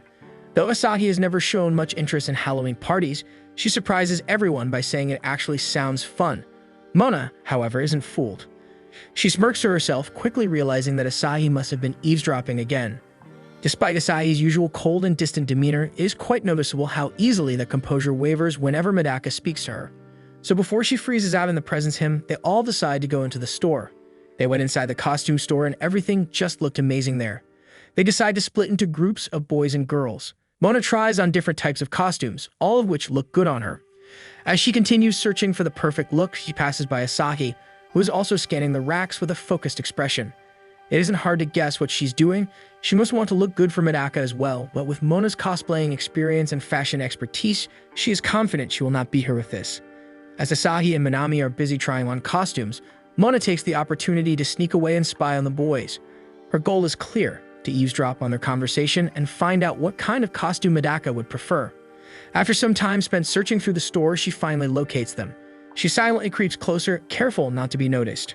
Her patience pays off when the boys start discussing the types of girl costumes they'd like to see. This is exactly the conversation Mona has been hoping to overhear. She listens intently, trying to gauge Medaka's preferences without giving herself away. However, in her excitement, she gets too close for comfort. Medaka, sensing something is off, notices her silhouette at the edge of the aisle. Because of this, she decides to leave before she's caught. But as she makes a hasty retreat, she accidentally knocks a hanger off the rack, causing a loud clatter that immediately raises the guy's suspicions. So when Medaka goes to check what is on the next aisle, she covers her head of the horse costume and successfully escapes his gaze. She breathes a quiet sigh and sits on the floor, successfully avoiding discovery. The guys continue to walk through the aisles of the girls' costumes, and finally, after quite some time of his friend's hard try, Medaka finally chooses his favorite costume for a girl. Mona, still hiding behind the horse costume on her head, watches from a corner, trying to get a glimpse of the costume Medaka is pointing to. Unfortunately, the costumes are hung too closely together, and the horse's head obscures her vision, making it impossible to see which one he's picked. Despite the difficulty, Mona isn't ready to give up. With a mix of anticipation and doubt, she checked and picked the costume she remembered. To her shock, the outfit is far more revealing than she could have imagined, vulgar even. Mona stares at the costume, her mind racing. She can't believe Medaka would pick something like it. But she cannot choose something else at that time. Tsubomi comes to ask her if she finally finds her costume, which pushes her to just settle with the one she's holding. She will do anything for her to outsmart Asahi in this one. Medaka's friends are done picking their costumes, and they are very excited to see what the girls picked. While the girls are getting ready, they talk about how Halloween parties are all about the girls' costumes, which is why they do not really pay attention to their own style. Rather, they are waiting to see what the girls got. Tsubomi is the first to step forward, nervously adjusting her outfit. She wears a green dress that stops just above the knee, paired with delicate wings that give her the appearance of a pixie or fairy. Despite looking absolutely adorable, Tsubomi can't hide her shyness, her cheeks flushing as she stands before the group. Next up is Asahi, who confidently strides into view. She's dressed in a sleek black dress, casual yet conservative, perfectly capturing her goth style. The outfit matches her cold, stoic demeanor and makes her look effortlessly cool. Her expression is as unreadable as ever, but it's clear she owns the look. Finally, it's Mona's turn. She steps forward in her chosen costume. A mummy outfit made entirely of bandages that barely cover some parts of her body. She feels the weight of the stairs on her and the discomfort of being so exposed. Her cheeks burn with embarrassment, but she's determined to go through with it. She wants to cater to Medaka's tastes, even if it means stepping far outside her comfort zone. What Mona doesn't realize is that Medaka hadn't chosen the mummy costume at all. He had picked the one next to it, a different outfit entirely. When his friend says this, Mona can't bear it any longer, so she quickly pulls the curtains shut with frustration, attempting to explain that this isn't really her style. After the group finishes trying on costumes, the group chats outside for a bit. Mona casually explains that she was joking about the mummy outfit and plans to keep her actual costume a surprise for the party. She's the queen bee and she will not let anything stand against her plans. Today is the day of the long-awaited Halloween party. Mona is eager to impress Medaka, so she carefully selects the costume he likes, the one right next to the mummy outfit she first tried on in the store. When Mona, Tsubumi, and Asahi arrive at the venue, they find the other guests already dressed in their costumes, except for Medaka, who is still in his regular clothes. The three girls decide to get changed, each pulling out a paper bag containing their outfits. They head to the guest room to dress up. Tsubumi can barely contain her excitement when she sees Mona in a witch costume looking as adorable as ever. Mona, on the other hand, is surprised to find that Asahi has chosen the exact same costume she had picked out earlier at the store. Meanwhile, Tsubumi, who had originally planned to wear a fairy dress, has instead opted for a ghost costume that covers almost her entire body, even her face. Too embarrassed to show any skin, she decided the ghost costume was the safer choice. Just as the three are about to leave, Mona suddenly remembers she left her witch hat in the guest room. With a quick excuse, she rushes back to retrieve it. As she picks up the hat and tries to put it on, she feels a sudden chill on her back. Confused, she reaches behind her and realizes with horror that the zipper of her dress has slid down, exposing her bare skin. She frantically tries to pull it up, but no matter how much she tugs, the zipper only seems to go lower. Panic sets in. Desperate, Mona peeks out of the guest room, scanning the hallway for help. Just then, a figure in ghost costume walks past. Thinking it's Tsubumi, she wastes no time and quickly drives them inside. Unbeknownst to her, the person beneath the ghost costume isn't Tsubumi, it's Medaka. Now I'm standing in the middle of the women's changing room. Medaka freezes. His mind struggles to process the situation, but he is even more surprised when he sees Mona's exposed back. Medaka is so confused that he thinks Mona is tempting her again, but when Mona calls him Tsubumi, he realizes that she just mistakes him for Tsubomi. Medaka's instincts scream at him to confess, to tell her it's a misunderstanding, but it's too late. Mona is already waiting, expecting Tsubomi to help. With his heart racing, Medaka hesitantly reaches for the zipper, his hands trembling as he slowly pulls it back up. Mona, now facing Medaka, notices how hard he tries to catch his breath. Thinking Tsubomi must be having a hard time breathing inside the costume, she reaches for the ghost hood and pulls its zipper up without hesitation, only to reveal Medaka's flushed and panicked face. Realizing she mistook Medaka for Tsubumi, Mona screams in embarrassment. The party starts to unfold because of the incident earlier. Mona ties the bottom part of Tsubomi's costume to make sure she does not make the same mistake twice. The people are having fun at the party, having food and drinks, trick-or-treating, and chatting with each other. While everyone mingles, Mona sits quietly, deep in thought. Her mind isn't on the party, it's on Medaka. More specifically, on how to get him to put her photo as his lock screen. Last time, when she sent him a picture, he deleted it right away. If she tries the same approach again, the result will be no different. She needs a plan. Before she can think any further, the host suddenly calls for everyone's attention, inviting them to play a game. Excited murmurs spread through the crowd as the host explained the rules of the mummy game. Each team consists of one boy and one girl. The boy's job is to wrap the girl in toilet paper, mummifying her as completely as possible. The team with the best and most complete mummy wins. As Mona listens, an idea sparks in her mind. If she and Medaka pair up and win, they'll have a perfect excuse to take a picture together. A natural, innocent photo, one Medaka can't easily delete. To determine the pairs for the mummy game, everyone must draw a number from a box. Mona is determined, no matter what, she has to pair up with Medaka. As Medaka reaches into the box and pulls out a number, Mona subtly leans in, catching a glimpse of it. However, it does not turn out as easy as it looks, as Asahi is standing just next to her and hears her whisper the number 8, signifying that Mona wants to pair with Medaka. The moment the host calls for the girls to step forward, Mona and Asahi dash toward the box. But just then, Tsubomi accidentally knocks the box, sending one of the balls flying out. the number 8 ball. Both Mona and Asahi lunge for it at the same time, grabbing it simultaneously. Neither of them is willing to let go. Asahi, being stronger, has the advantage. Mona struggles, her grip slipping as her strength starts to wane. Still, she refuses to give up. If she lets go now, her perfect plan will be ruined. Thinking fast, she suddenly calls out to Medaka. This distracts Asahi from her grip and causes her to let go. This time, Mona wins and she gets to pair up with Medaka. Although Mona hasn't gotten over the zipper thing, she's determined to win. This is her chance to get a picture with Medaka. Meanwhile, Tsubomi sees this game as a perfect photo opportunity and takes candid photos of Mona and Medaka every chance she gets. Medaka starts wrapping Mona with toilet paper, starting from her feet and working all the way up. However, Mona notices Medaka's wrap is too loose, causing the toilet paper to fall down. Mona tells him to wrap it more tightly or they'll lose, but after what happened earlier, he just can't take it. Every time he wraps the toilet paper around her, her shit becomes more visible, and each time his hands run around her body, he's an inch away from touching her. Clearly, all Medaka wants to do is to get the job done. He does not care about winning, unlike Mona. Looking around, Mona sees the other duos working so fast and firm, so they will most likely lose if Medaka keeps going on like this. With desperation, she grabs Medaka by the arm and draws him closer to her body, wanting him to make a tighter wrap around her. She snatches the toilet paper from him, offering to help, then wraps it around her legs, thighs, and even around her waist.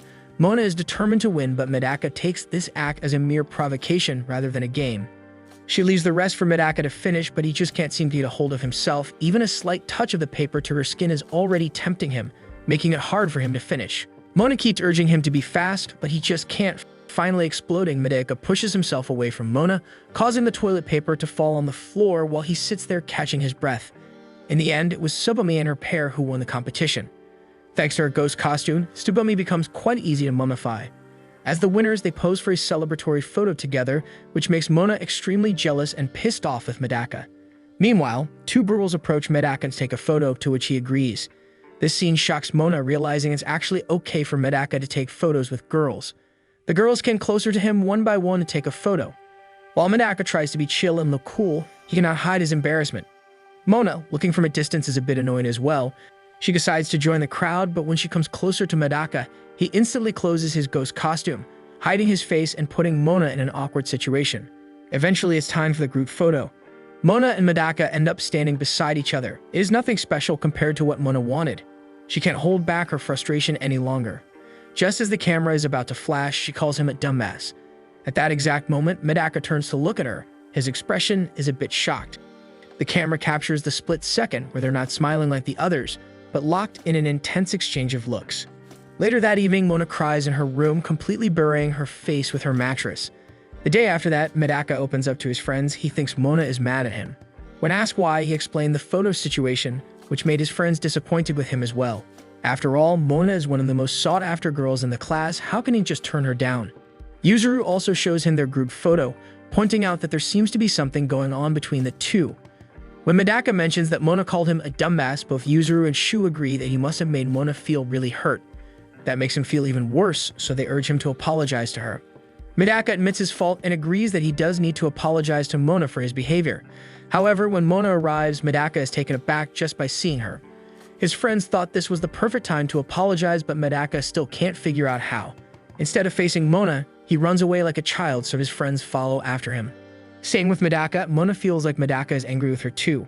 He has been avoiding her all day, and this made Mona believe it's all because of their interaction yesterday.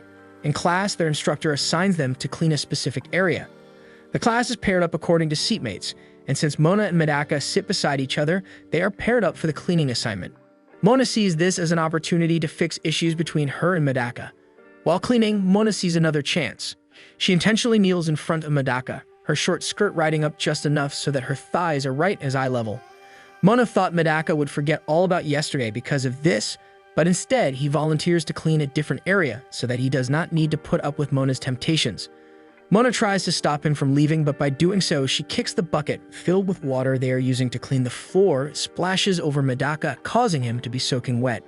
Medaka cleans himself up while Mona lingers nearby, struggling to find the right words. She only wanted to make things right between them, but instead, she managed to create an entirely new problem. The thought weighs on her, and as frustration builds, her eyes begin to sting with tears. Determined not to let things end like this, she finally apologizes for what happened yesterday. To her surprise, Medaka says the exact same thing. Mona freezes for a moment, caught off guard. But Medaka calmly explains himself, admitting that he's never been good with photos and never meant to turn her down. Relief washes over her, and she apologizes for being grumpy as well. Before they can say anything else, Yuzuru and Shu walk in, checking if they have done their jobs, but scanning through the area, the floor is all wet, and the two have made no progress because of what happened. That night, Medaka casually scrolls through his phone, skimming through the photos from the previous day. As he pauses, a message notification pops up. Tsubame has sent him a candid shot of him and Mona. Without thinking, his fingers tap the screen and the photo accidentally sets itself as his lock screen. Then realizing what happened, he quickly changes it back. Meanwhile, in another part of the city, a woman with a pink pixie cut and a paper bag in her hand steps onto the bustling pavements of Tokyo. Her eyes gleam with excitement. Mona wakes up to the sound of her phone buzzing. It's a message from Tomo, letting her know that she's currently in Tokyo. Tomo is her childhood best friend, and it has been a year and a half since they last saw each other. The thought of reuniting fills her with anticipation. Eager to catch up, Mona suggests they hang out, to which Tomo readily agrees, even offering to pick her up from school. However, Mona declines. Meanwhile, in the classroom, Medaka is talking with Yuzuru and Shu about going to karaoke. Though Yuzuru and Shu seem excited, Medaka is less enthusiastic since he is not so fond of singing. At the doorway, Asahi silently peeks inside, trying to catch a glimpse of Medaka, admiring him from afar. Just as she watches him, Medaka suddenly turns around and immediately notices her peeking through the door. Without hesitation, he starts walking in her direction. Startled, Asahi panics and runs away without saying a word, accidentally dropping her ID card in the process. Medaka picks it up from the floor, glancing at the name on it. Asahi sits beside Minami in their classroom, unable to shake off her frustration. Minami, noticing her restlessness, asks what her next move is, especially since Mona clearly has the upper hand. Asahi is determined to shift the situation in her favor, but isn't sure how to do it. Their conversation is interrupted by a group of students chatting about a movie's cliffhanger, which involves a dramatic kiss. This gives Minami a bold idea. Asahi should take Medaka's lips by force. That way, he won't be able to ignore her. Before Asahi can react to the ridiculous suggestion, Medaka suddenly appears at the doorway, specifically looking for her. Asahi freezes in shock, but Medaka simply holds up her ID card and returns it to her. She didn't even realize she had dropped it until now. As he turns to leave, Minami quickly stops him, asking about his plans for lunch. She declares that Asahi will treat him as a thank you for returning the ID. Asahi hesitates at Minami's scheme, but ultimately decides to go along with it. Minami gives her an encouraging push, whispering that this is her chance. She should go for a kiss or two. Though unsure, Medaka agrees. After all, it's just lunch. Meanwhile, Mona and Tsubame are eating together in the cafeteria. Noticing Mona is in a good mood today, Tsubame asks what's up. Mona opens up about how her childhood best friend is in Tokyo and they are hanging out later. Mona can't wait to see her, but also can't help but wonder why she's in Tokyo when she has classes she needs to attend. Asahi and Medaka are having lunch together, sitting side by side on a bench. Medaka casually eats his sandwich, appearing relaxed, while Asahi, on the other hand, is anything but. Tension grips her as she struggles to steady her nerves, still unable to believe she's alone with him. She attempts to start a conversation, but her words don't come out as planned. Unbeknownst to her, Medaka is just as flustered. He never imagined himself having lunch alone with a girl. Asahi finds it difficult to look at Medaka directly. The weight of her feelings makes it overwhelming. In a spur-of-the-moment decision, she covers his eyes with a blindfold. With him unable to see her, she finally feels comfortable gazing at him without hesitation. She enjoys this moment, but deep down, a stronger desire lingers. She wants to be more than just someone who shares lunch with him. If she were his girlfriend, she could have moments like this every day. Minami's words echo in Asahi's mind, fueling her determination. She brings up the Halloween party, mentioning how she didn't get enough time to be with Medaka. Wanting to seize the moment, she decides to play a little game of trick or treat with him. Medaka, still blindfolded and unaware of her intentions, hesitates. He doesn't have any treats to offer, nor can he even see what's happening. Left with no other choice, he allows Asahi to trick him. Asahi's heart races as she leans in closer and presses a soft kiss against his cheek. Medaka, oblivious to what just happened, remains still, completely unaware of the bold move Asahi just made. After class, Mona rushes out of school, eager to see Tomo again. Meanwhile, Tomo is effortlessly attracting attention from men, using her charms to get directions. When Mona arrives, she isn't surprised by Tomo's behavior. It's just how she has always been. The two embrace happily, while the men grow even more excited at the sight of them together. One of them even offers to treat them, but Tomo simply smirks and turns him down. With that, she and Mona walk away, leaving the disappointed men behind. The two hang out at a restaurant where Mona scolds Tomo for flirting with random boys while waiting. In response, Tomo makes up for it by giving Mona a souvenir from Osaka, her favorite pork buns. Mona's face lights up, but she doesn't forget to ask about Tomo's real reason for coming. Tomo vaguely answers that she's somehow sightseeing.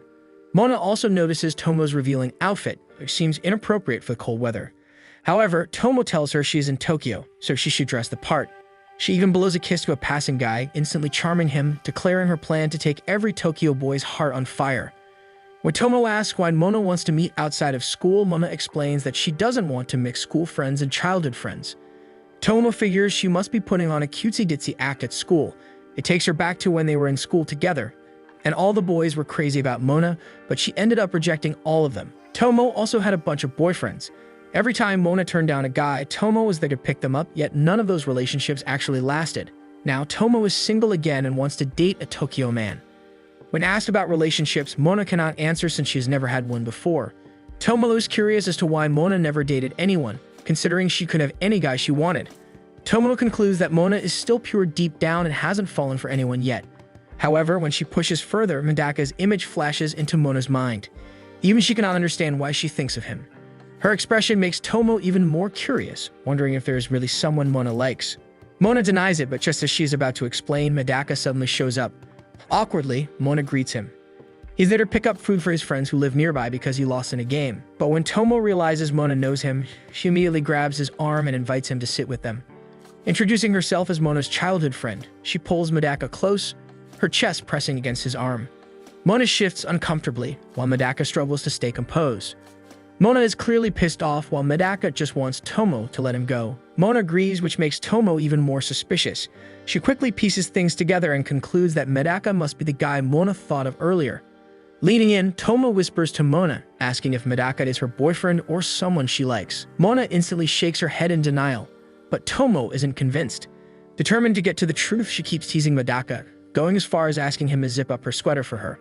Medaka hesitantly does as told, his hands trembling with nervousness. As he zips it up, the zipper catches against Tomo's chest, causing it to bounce slightly. When he tries to force it up, Tomo lets out a soft moan, startling Medaka even more. Unable to take any more of it, Mona suddenly stands up and tells Tomo that's enough. Medaka, noticing Mona's strange reaction, looks at her in confusion. Flustered, Mona quickly covers up her emotions by pointing out that his food must be ready, urging him to leave.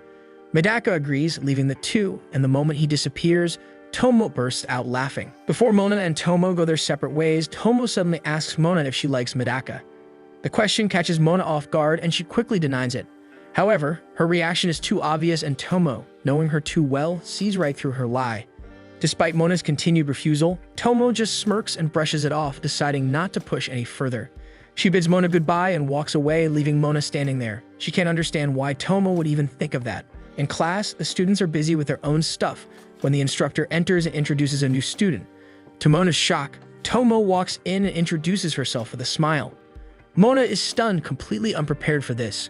Medaka also looks surprised to see her. After her introduction, Tomo turns to them with a smirk and greets them casually, as if she had planned this all along. Tomo is quickly surrounded by curious classmates asking about her background, while Mona sits in the corner, showing no reaction. When Tomo mentions that she and Mona are friends, Mona agrees but can't shake the uneasy feeling. She still doesn't understand why Tomo transferred to her school and her class and is even sitting right in front of her. Tsubame is excited to meet Mona's childhood friend, happily considering her a friend as well. Everyone is welcoming, but Mona remains suspicious. She asks Tomo why she didn't mention transferring, but Tomo just smirks, saying she wants to surprise her. Mona has a bad feeling about this, worried Tomo might do something weird and expose her. Yuzuru and Shu also introduce themselves, urging Medaka to do the same, but they are surprised when Tomo says she already met him yesterday. She casually tells the story, making Shu jealous that Medaka got to meet her first. Meanwhile, Yuzuru converses with Tomo about her friendship with Mona and to show how close she is to Mona. Tomo suddenly stands behind her and grabs her chest, gently massaging it with a teasing grin. The guys in the class freeze, eyes wide in shock, unable to believe what just happened. Even Mona is too stunned to react at first. Tomo smirks, casually commenting that they've gotten bigger since she last checked. That's the last straw. Mona snaps, slaps Tomo across the face without hesitation, and drags her out of the classroom, only silence left behind. Outside the classroom, Mona scolds Tomo, frustrated by her reckless behavior. Tomo, however, just shrugs it off, saying it's nothing new. She used to do the same thing back then. Mona, now too embarrassed to return to class, glares at her. but Tomo casually adds that she just showed off Mona's chest to Medaka. Flustered, Mona finally blurts out the real reason she's so hung up on Medaka. He's the only guy she hasn't been able to charm. That alone frustrates her beyond reason. But Tomo is still not convinced with her reasons. To her, it's obvious. Mona has a crush on Medaka. Mona groans in frustration. No matter how much she explains, Tomo refuses to believe her. See Mona's reaction, Tomo stops for a moment before apologizing for jumping to conclusions. But as she thinks about it, she points out that Medaka doesn't even have the qualities Mona usually looks for in a guy, so it's impossible for her to fall for him. After all, he's so unfriendly. Yet, instead of agreeing, Mona immediately defends him, listing all the thoughtful and kind things Medaka has done for her. That's when Tomo gives her a knowing look. Given how she reacted and defended Medaka, it's obvious now. Mona really likes Medaka. She just hasn't realized it yet. Mona keeps denying it, but Tomo only grins, determined to help her best friend figure out her feelings. Tomo suddenly jumps in excitement, giggling as if she just uncovered the greatest secret. She's beyond happy for Mona's first love. Though Mona remains unsure, Tomo's words linger in her mind. Before she can respond, Tomo playfully declares that while giggling back to class. Left alone, Mona replays Tomo's words, unsure if they're true. The thought makes her blush and her heart race. The two of them look at each other, and at the last moment, Mona cannot do it. She pushes Medaka away and proceeds to tell the vendor they are not really a couple. Medaka is left standing there while Mona gets their snacks. Arriving back where their friends are gathered, they distribute the snacks to each one. Minami notices how sneaky Mona is when taking her time with Medaka while everyone else is busy taking pictures. Nonetheless, she reassures Asahi that there's still a lot of time to make her move. They will be at the theme park for the whole day after all. True enough, Asahi takes every chance she gets, always asking Medaka to stay right beside her, whether it's in the haunted house, on the rides, or just while they're having snacks. This leaves Mona in despair. In the powder room, Tomo notices the drop in Mona's energy. She points out how Asahi always seems to be the first one to make a move, and it's clearly taking a toll on Mona, so she needs to step up her game. Although Mona tries to deny this, insisting she's not bothered by Asahi, Tomo knows better. She's well aware that they are competing for Medaka's attention, but Mona stubbornly insists they are not. This makes Tomo smile, and she recalls when they were still younger. While her friends used to talk about their crushes, Mona would sit quietly in the corner, distracting herself. Yet her face often seemed annoyed. When asked about her interest in boys, she would always answer politely, claiming she didn't like anyone yet. On their way home back then, Tomo had told her she could see through her lies. It was obvious that Mona didn't like romance talk, but Mona admitted she just went along with it to avoid being disliked by the others. Returning to their conversation, Tomo tells Mona that she's never satisfied. Even though everyone already loves her, she still seems to want more. Her greed knows no limits. Mona wonders why Tomo is suddenly dissing her. But what Tomo really wants to say is that Mona keeps trying to be what everyone else wants her to be. She hides her true self as if people won't love her for who she really is. The truth is, Tomo is happy to see how Mona acts around Medaka. It's like she's finally letting her mask slip. Mona is moved by this. Tomo encourages her to give Medaka a chance. Even if it doesn't go as planned, she will never look back someday and wonder what could have been. Then Tomo turns to leave, but before walking away completely, she looks back at Mona and reassures her that she can do it. The theme park is slowly getting more crowded as the day goes on. Minami suggests they go for ice cream, and the group agrees. Because of her deep thoughts, Mona is slowly being left behind by the group. In her mind, she cannot stop thinking about Tomo's words. At first, she tells herself Tomo is just messing with her, but then she realizes Tomo is genuinely looking out for her. Being cute in the eyes of others has become Mona's identity, her comfort zone. Letting that go feels impossible. The fact that Tomo noticed her mask slip makes her wonder what she did to reveal that side of herself. Just the thought that Medaka might have seen it as well makes her stomach tighten. The possibility that Medaka could have witnessed her vulnerable side overwhelms her. Unable to hold herself together, she falls to her knees. She wonders what Medaka must think of her. Still, she brushes off the thought, convincing herself that Tomo is just getting the wrong idea.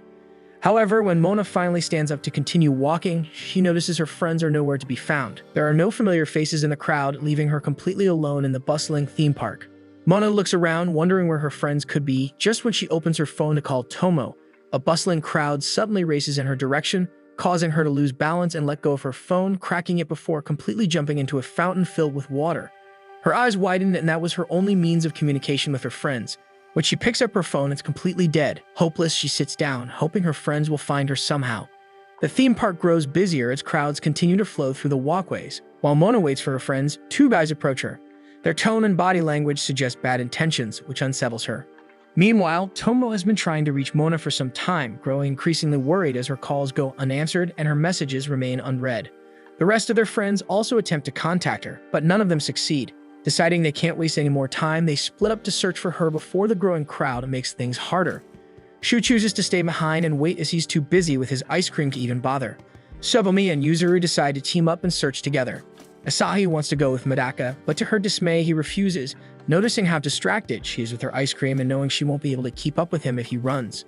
With that, Tomo tells Asahi and Minami to stay behind and finish eating instead. Asahi gets frustrated at this and even scolds Minami for getting double scoops. Meanwhile, the two guys bothering Mona become increasingly pushy. They invite her to explore the park with them. And though Mona declines politely, they continue insisting. One of them grabs her wrist and forces her to stand, his grip tightening as his hand moves to her shoulder. Annoyance rises within Mona, first because of Asahi, then her broken phone, and now these strangers refusing to leave her alone. Before panic can fully set in, a voice suddenly calls to them from the back. To her relief, it's Medaka. The two guys turn to face him, and Mona feels immediate comfort at the sight. Medaka's expression is serious and firm as he tells them to let go of her. The two guys follow, and Mona instantly embraces Medaka. When the guys demand to know who he is, Mona quickly claims that Medaka is her boyfriend. Although skeptical at first, the two men eventually back down, intimidated by Medaka's cold and sharp expression. Once they leave, Mona finally exhales, the tension leaving her body. Only then does she realize her hands are gripping tightly onto Medaka's arm, her body pressed close to his. Embarrassed, she steps back and apologizes, her face burning with heat. Medaka asks if she's alright, and her flushed face deepens. She tries to convince herself that her reaction is nothing more than the lingering nerves from the earlier situation.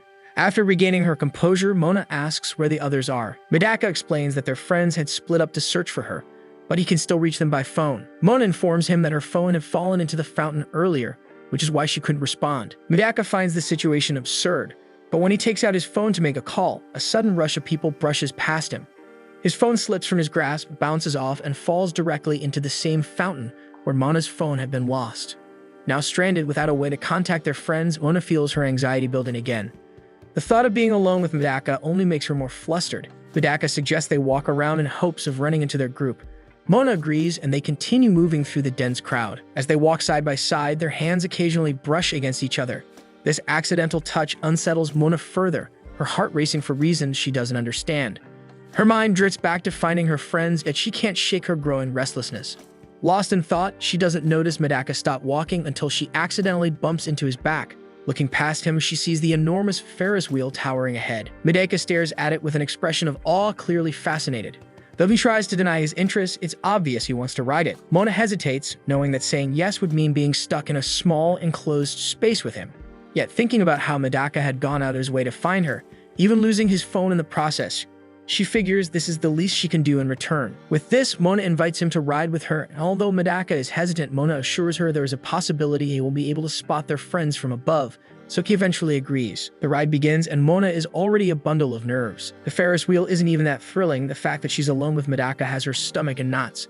Meanwhile, Medaka remains calm, gazing out the window with fascination as the ride steadily rises. Mona wonders how he manages to stay so composed when her own thoughts are spinning wildly. When she catches her reflection in the window, Mona freezes. Her face is tense, her expression awkward and strained. Nothing like the cute, perfect image she's always maintained. The sight startles her. She hadn't realized she was reacting so obviously, and panic sets in. Tomo's words echo in her mind, the reminder of her mask slipping. Mona realizes this isn't the first time it's happened. Memories flash back to moments when her composure wavered around Medaka. Her irritation, her flustered reactions, her embarrassment. She's always prided herself on being the adorable, flawless one, yet somehow, she keeps losing that image in front of him. Tomo's voice lingers again, the suggestion that Medaka could be her first love. Mona refuses to accept it, shaking her head in denial. Before she can dwell further, Medaka speaks, pointing at something below. He mentions a show happening nearby, one that catches Mona's interest. Eager to see it too, she stands up without thinking. The sudden motion causes her to lose her balance, and before she can steady herself, her lips accidentally brush against Medaka's cheek. The moment stuns them both. Mona's face burns as she stares back at her reflection, unable to recognize herself. Flustered and overwhelmed, she immediately covers her face with her hands, telling Medaka not to look at her. Her heart races as her mind spirals. She doesn't understand why she's making such a face. It's as if she's in love or something. That thought unsettles her. Desperate to justify her reaction, she tells Medaka how she feels, how she hates being seen like this, vulnerable and imperfect. She's supposed to be flawless, always adorable, always composed. No one should see her otherwise. Medaka's response is quiet yet firm. He admits that Mona has been acting differently lately. She's being weird. One moment pouting in frustration, the next moment smiling again. He says it's hard to understand her because she keeps switching between emotions. Mona's heart sinks. Tomo was right. Medaka had noticed everything. The idea leaves her horrified. She tries to shrink away, bowing her head so her hair hides her face. But Medaka steps closer. He tells her that he doesn't mean it in a bad way. In fact, seeing her react differently makes his heart race. He confesses that her genuine emotions make her look cuter to him, and that is his problem. Mona's heart skips a beat. She's been called cute and charming countless times before, yet somehow hearing it from Medaka feels different. Confused and overwhelmed, she wonders if this is what being in love feels like. And despite her resistance to the thought, she realizes she can't deny it anymore. Medaka suddenly notices Yuzuru and the others through the window. When he turns back to Mona, his face bright with a smile, telling her he found them. Overcome with emotion, she drops to her knees. Medaka asks her what's wrong, but she can't bring herself to answer. In that quiet moment, as her heart pounds painfully in her chest, Mona finally admits to herself what she's been fighting all along. At 17 years old, for the first time in her life, she's fallen in love. As they make their way back to the group, Mona follows behind Medaka. Her usual confidence is gone, replaced by an unfamiliar shyness. She keeps her head down, her steps hesitant. Medaka instantly notices this and picks up on the change. Something is different with Mona, but it only makes her look cuter to him. When they finally reunite with their friends, Tsubame rushes forward, relief evident as she embraces Mona. She also apologizes for getting lost, while the others express how worried they were. Shu mentions that the group had lost contact with Medaka as well, so they explain that both of their phones were broken. Tomo, never one to miss an opportunity to tease, jokes about how much longer they would have waited before announcing a lost child alert. Mona isn't sure how to react, and Tomo's presence only makes her more self-conscious. Before she can compose herself, Asahi calls out with a suspicious remark about whether anything happened between her and Medaka while they were alone. The question jolts her, and her immediate denial, too quick, too defensive, only makes her face burn a deep shade of red. Medaka notices how down and low on energy she has been. It's obvious something's really off, and it only deepens his curiosity. As the conversation shifts, Yuzuru suggests grabbing food, and the group quickly agrees. To their surprise, Mona hesitates. Claiming she's exhausted, she asks to go home early. Her uncharacteristic quietness and avoidance concern them, but rather than sending her off alone, they decide to call it a day. As Tomo thanks everyone for attending her welcome party, the group makes casual plans for their next hangout. Amidst the chatter, Mona remains withdrawn, lost in thoughts she can't untangle. On the train ride home, the crowd separates Mona and Tomo from the others. Mona, uncharacteristically quiet, apologizes for cutting the day short. Tomo studies her carefully, noting the subtle shifts in her demeanor. Something's off, something deeper than simple exhaustion. When Tomo casually suggests it has to do with Medaka, Mona tenses, her eyes widening at Tomo's words, but her reaction only confirms everything. With Tomo's persistent prodding, Mona finally gives in. She admits that Medaka had noticed her mask slip, and rather than ignoring it, he found it endearing. The memory alone sends heat rushing to her cheeks. Tomo wants to dig deeper, so she pushes Mona to say more, but Mona's afraid Tomo will judge her for what she's about to say. With this, Tomo promises not to laugh. Mona speaks hesitantly, her voice barely audible as she acknowledges what she's been struggling to accept all day. She has fallen for Medaka. The realization feels both liberating and terrifying. Tomo, unsurprised, simply smiles. She's known it all along. When Mona scolds her for laughing, Tomo only teases her more, delighted that her best friend has finally experienced her first love. The teasing continues, and the echoes of their voices can be heard inside until the train reaches its stop. Asahi is about to step onto the pedestrian lane where she hears someone calling her name.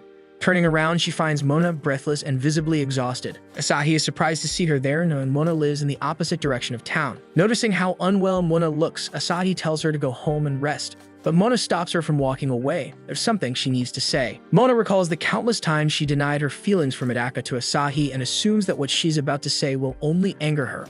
But she can't keep it in anymore.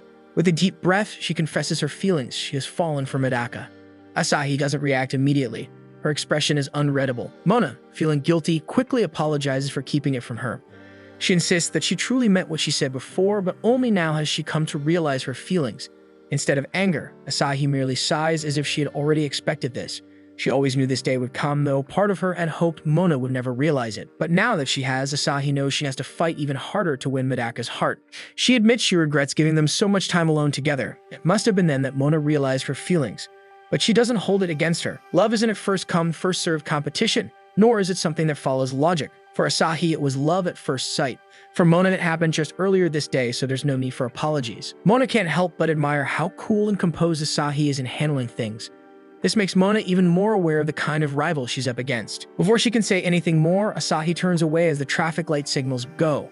Reaching the other side, Mona calls out to her, declaring she won't lose this time. Asahi, with a small smile, acknowledges her words before walking away completely. leaving Mona standing there, her head throbbing.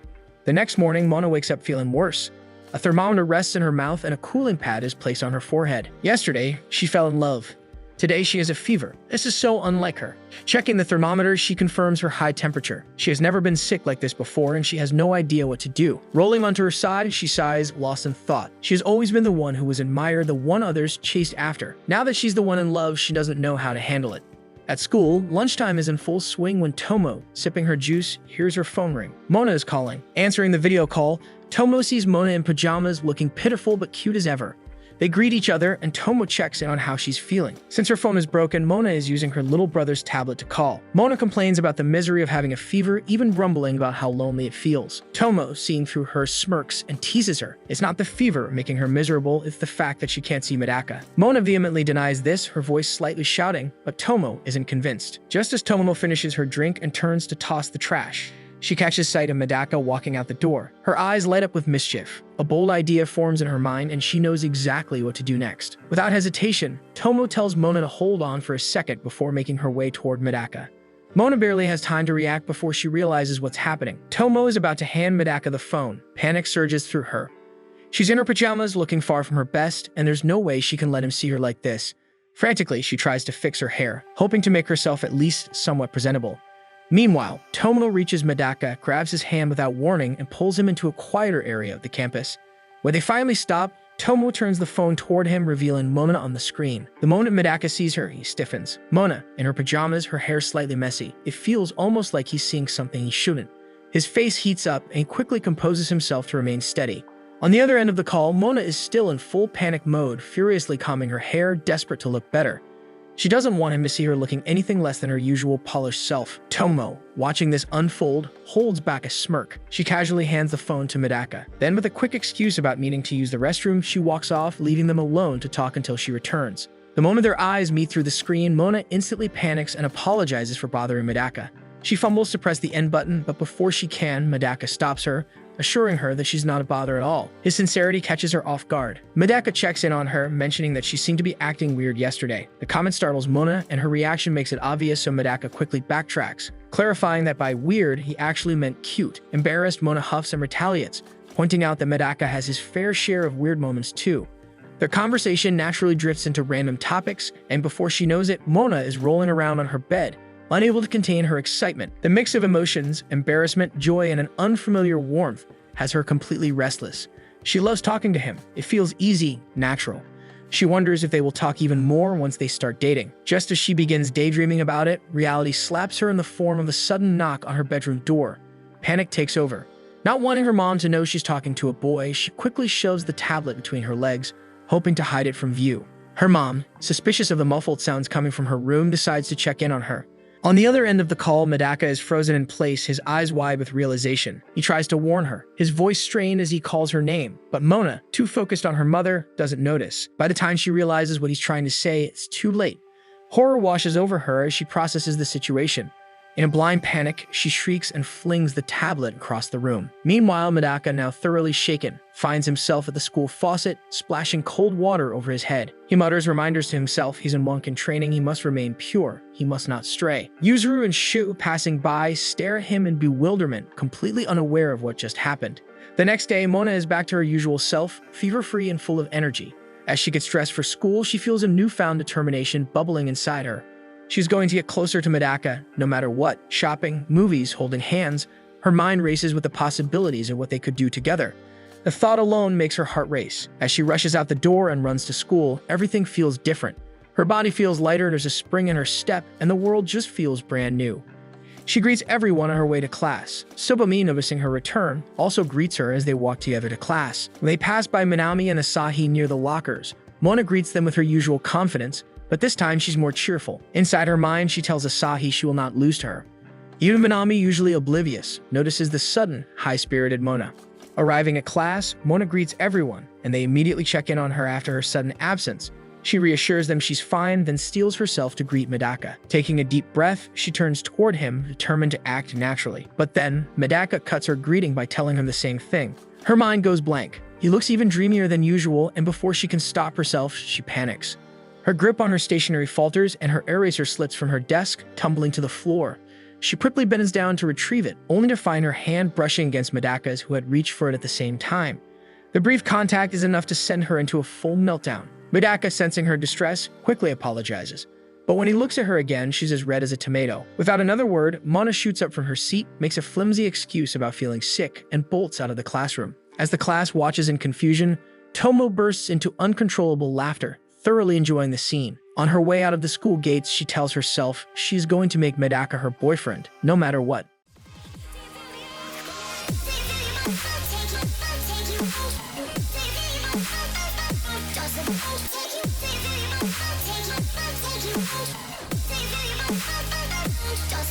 Take you